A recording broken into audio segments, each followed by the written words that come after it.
La meilleure série que vous n'avez peut-être jamais vue, partie 6, Los Angeles, division homicide. Dans l'immense galaxie des séries policières, certaines brillent d'un éclat particulier, non pas par leur longévité ou leur popularité, mais par la fulgurance de leur proposition artistique. Los Angeles Division Homicide, titre original Robbery Homicide Division, créé par Barry Schindler et produite par Michael Mann, appartient à cette catégorie rare des œuvres qui, malgré leur brièveté, laissent une empreinte durable dans la mémoire de leurs téléspectateurs. Diffusée en 2002-2003 sur CBS, la série n'a connu qu'une courte vie de 13 épisodes, dont seuls 10 furent diffusés, mais elle propose une expérience d'une densité et d'une intensité telle qu'on en sort secoué, habité. Dès les premières minutes, le téléspectateur est happé par l'univers visuel singulier mis en place par Michael Mann, cinéaste visionnaire à qui l'on doit Hit, Collateral ou encore Miami Vice. La photographie de la série est une leçon de style, lumière nocturne stylisée, contraste entre les néons froids de Los Angeles et les teintes chaudes de ses bas-fonds, tournage en HD novateur pour l'époque, plan en extérieur capté à la volée dans des lieux vivants, motels, parkings, centres commerciaux, tout concourt à créer une atmosphère immersive entre réalisme documentaire et stylisation expressionniste. La ville devient un personnage à part entière, une jungle urbaine à la fois séduisante et menaçante.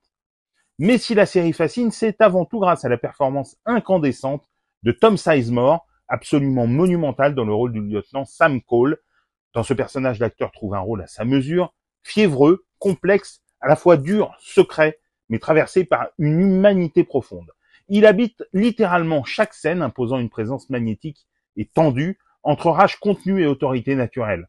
Le lieutenant Cole est de ceux que l'on n'oublie pas, un homme hanté, pragmatique, moralement ambigu, et pourtant viscéralement attaché à sa mission. Autour de lui gravite une distribution secondaire d'une solidité impressionnante.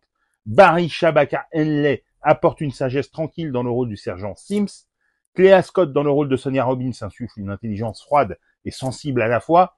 David Cubitt, déjà vu dans Medium, camp un détective Barstow, à la loyauté discrète mais inébranlable. Enfin, Michael Paul Chan donne vie à un expert des gangs à la lucidité tranchante. L'alchimie de l'équipe, à la fois crédible et touchante, aurait mérité davantage de temps pour se développer.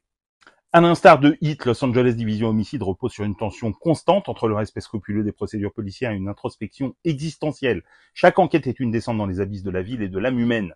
La série ne s'attarde pas sur le spectaculaire, elle vise la justesse, le rythme intérieur de ses personnages, leur solitude, leur abnégation. Malgré une critique enthousiaste, le Los Angeles Times évoquait une série captivante, brute de décoffrage. La série n'a pas trouvé son public, la faute sans doute à une proposition trop ambitieuse, trop exigeante pour le prime time télévisuel d'alors. Son annulation prématurée demeure une immense frustration, tant elle ouvrait des pistes inédites dans la fiction policière. En résumé, une œuvre foudroyante, dense, visuellement somptueuse, incarnée par un Tom Sizemore à son sommet. Los Angeles Division Homicide est un joyau oublié, une expérience cinématographique cachée dans un écran télévisuel, une plongée stylisée et réaliste dans les tréfonds de la criminalité urbaine.